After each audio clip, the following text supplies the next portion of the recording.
Yes, you are. Yeah, we have a minute. I'm ready. You're listening to KBBG FM 88.1 Waterloo, Iowa, where we communicate to educate.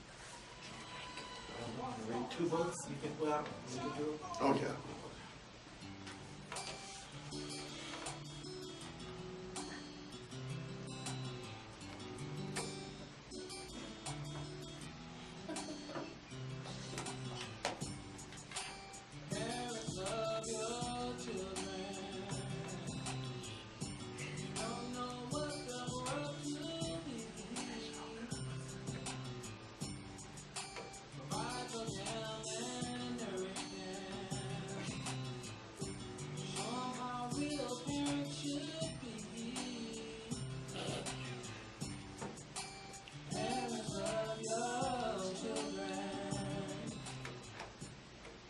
Good afternoon and welcome to Parents Love Your Children. I'm your host, Toro Sutton, my co-host, Dr. Charlotta Sutton, and we have special guests in the studio today.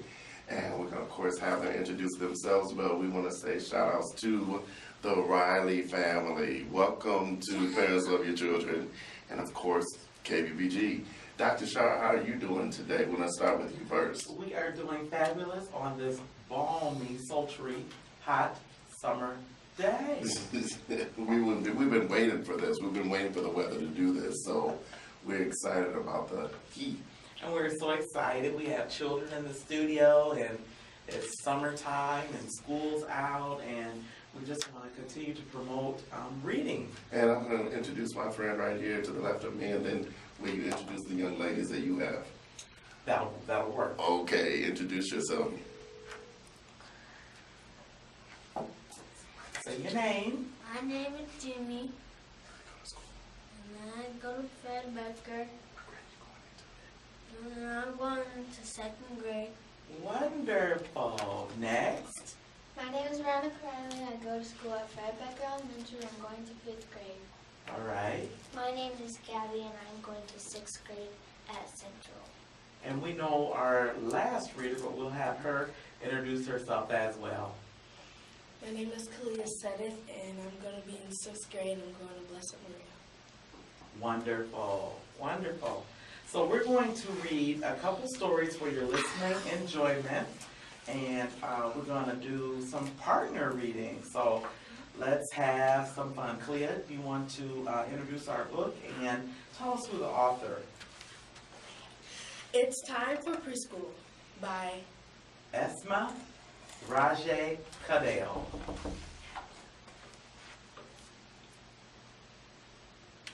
Can't wait. School's great. All the big kids go. You grew. School's new. Many things to know. What's at home? What's at school? What's different? What's the same? Let's go to preschool room and see what we can name.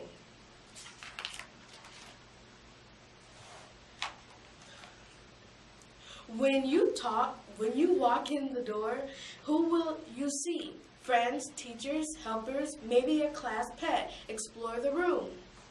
Potty, cubby, name tag. By the end of the first day, you will know where all the important things are. Time to play. Sand table, water table, dress up clothes, bead to string. Make a store with a cash register that rings. Look at a book. Tell a story with a puppet. Cook some pretend food, or maybe some real food. We can play we are princesses, or the police, or animals in zoo. Or maybe we can pretend we are dinosaurs. Roar! Or princesses, dinosaurs, or police dinosaurs, or... Whoops! The teacher says it's circle time. We stop whatever we are doing right away. We can finish later. Now it's time to gather together with the whole class. Say the alphabet, count to 10, show and tell, or sing a song. When it's time to talk together, circle time where we belong. Who is sick and who brought a snack? Who gets to pass the papers back? What's the weather? Who is new? The teacher tells us what to do. Sitting cross-legged on the floor, we all say good morning and learn what's in store. Sometimes during circle time, we talk about what time of year it is. What time of year is it when you see a pumpkin or a snowflake or a flower? Spring, summer, winter, fall. We celebrate seasons and holidays. Happy everything to all. Circle time is just a special time we have at preschool. There is also snack time when we eat, and story time when we listen, and nap time when we rest.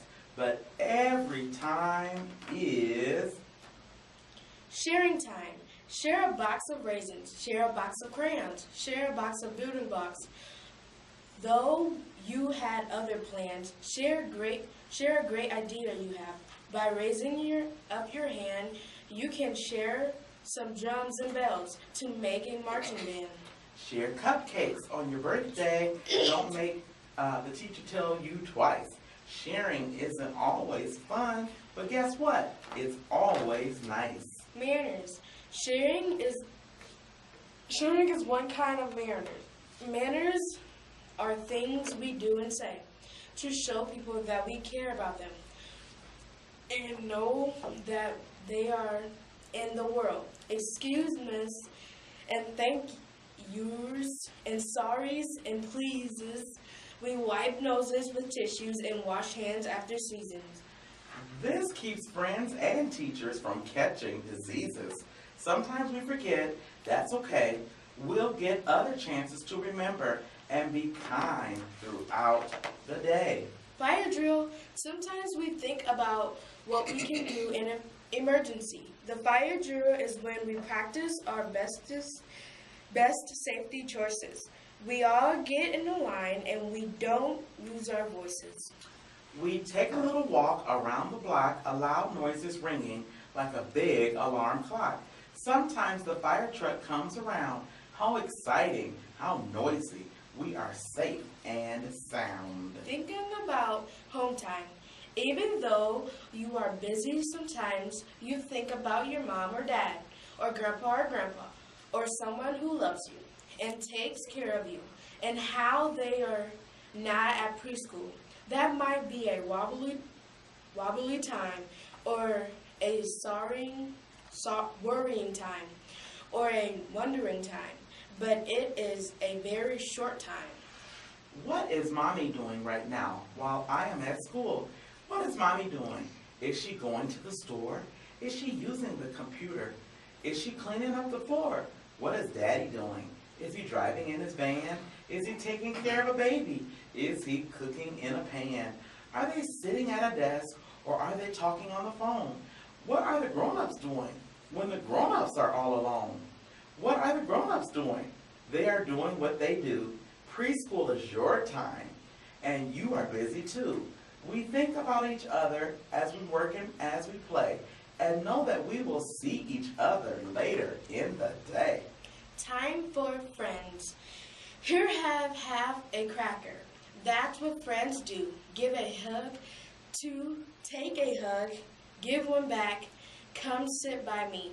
Hold hands, that way everyone can see we are friends. Friends use words, sometimes even talk at the same time. We can sing together too, real loud, la la la. And then we can be quiet as mice. See, we can switch it. Loud, quiet. Maybe later, maybe come over. Maybe today, maybe another time. The playing doesn't have to end. Not when you make a friend. Go, go, go. We use our bodies. Boom.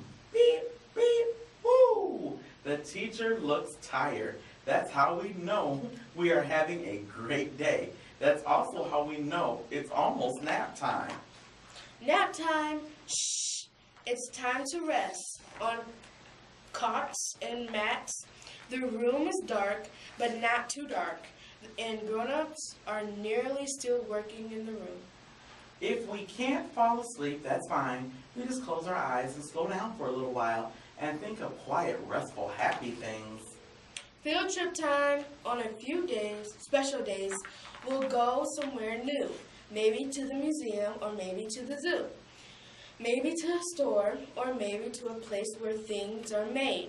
It's nice to march with buddies in our preschool parade. Time to make stuff, crayons, scissors, paints and glue, sometimes clay and glitter too. The sky can be green, the grass can be blue. Whatever you make, it is up to you. No two works of art are never the same. When it's done and it's dry, you can add your name. Then your work will be hung on the fridge or a door. And yes, you can make a dinosaur. Cleanup time, clean up, clean up. It's time to clean up. Time to put away toys and books and bells and blocks and cars and crackers and crayons and clay and all of the parts of our wonderful day. Time to put up on your boots and our jackets. Time to check our cubbies at artwork and envelopes that our teacher wants us to take home. Home! What is where we are going at the end of the preschool day. Don't worry, never, never, never in 1,000 million years would mom or dad not pick you up. So let that ease your fears. A dad might lose track of time, a sitter might be tardy, a mom might run a little late departing from a party.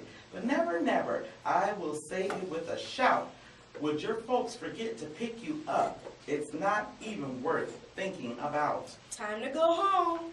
You're done school's fun. Tomorrow's a new day of counting art and alphabet and play and play and play and play. That's what's at home, what's at school. In both places, children grow. In both places, grown-ups love them. More than children will ever know. And that's the end. And next, we will have our other guest readers. Take it away. Out of the Ballpark by Alex Rodriguez. Baseball, Alex lived for it. And it didn't go much better than this. His mom, brother, and sister were together in the stands for the first time all season. Today was the playoffs. Alex wanted to make them proud.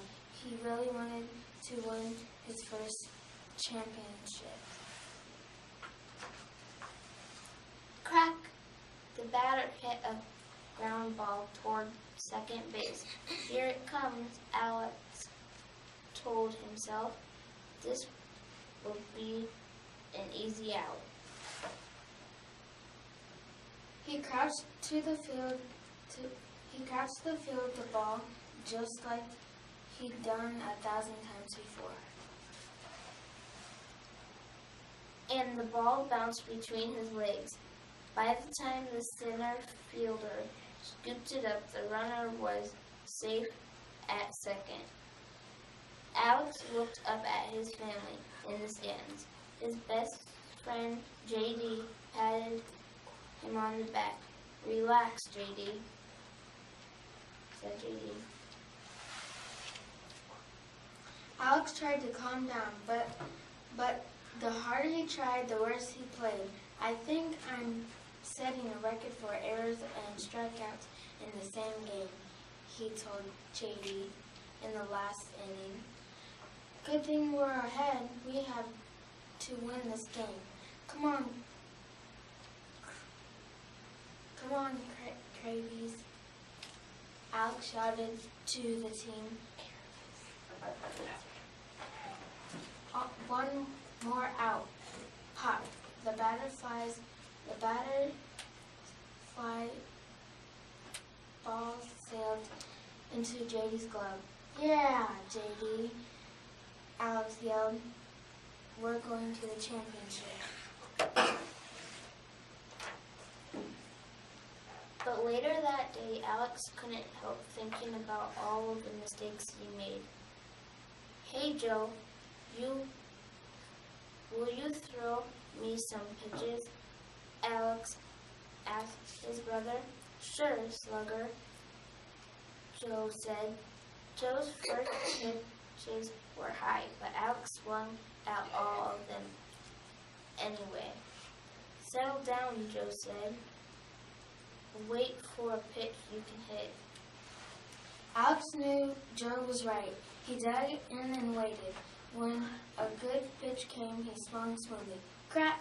Whoa! Joe said as he whacked the ball sore. That would have been a pool shot. Alex laughed. Earlier in the season, he had hit a home run into the swimming pool beyond the Caribbees ballpark. Throw me another, Alex said. The next morning, Alex got out of bed before the sun came up. He looked, his clock read 5:02, but his body was ready to play ball. He dialed JD's number. Wake up, Alex said. Let's go hit a few balls before school. Are you crazy? JD croaked, but Alex was already out the door. Alex and JD hit each other, flies, balls, and line drives, and grounders. With every ball Alex fielded, he pictured himself playing a perfect championship game. His body tingled with excitement. When the school bell rang, they raced inside. Their teacher, Miss Gonzalez, held her nose when they ran by. If we stink now, wait till after practice this afternoon, Alex whispered to JD. All week long, Alex and the other Carvies practiced their hearts out. They ran faster, hit farther, and threw harder even than before. Alex took extra batting practice and tried to be patient at the plate, but it was so tough. Every time he swung at an impossible pitch, he remembered the playoff game. He felt a little sick inside. What if I can't pull it together for the championship? He worried. That night, Alex finished his homework and thought about the big game. He threw a rubber ball against the wall, then caught it. Thump, catch, thump, catch, thump, catch. 500 times. Alex threw the ball against the wall 500 times. He caught it. And every time he missed, he started over. At school Monday, Miss Gonzalez caught Alex drawing a baseball diamond on the back of his reading assignment. In math class, he was more focused,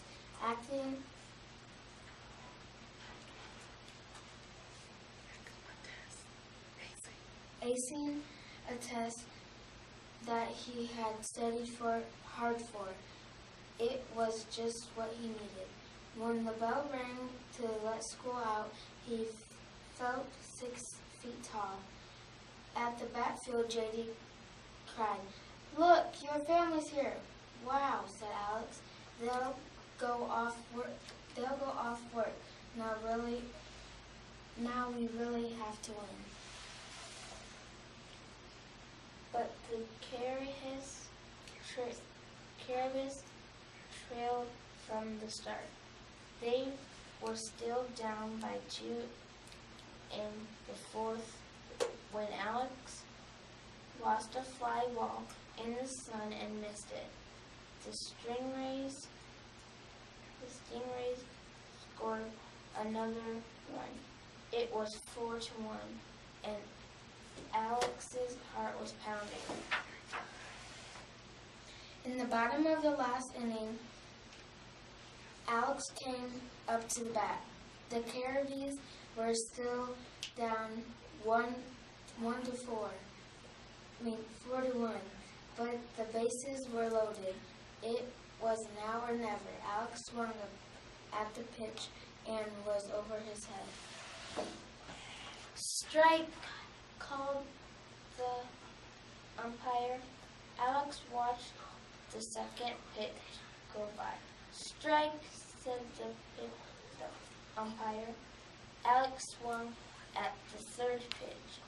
He swung strong and level with everything he had. Crack, roared the bat. Up, up, up the ball soared. Alex dropped his bat and ran. As he approached the second base, he heard splash. Pool shot, Joe yelled from the stands.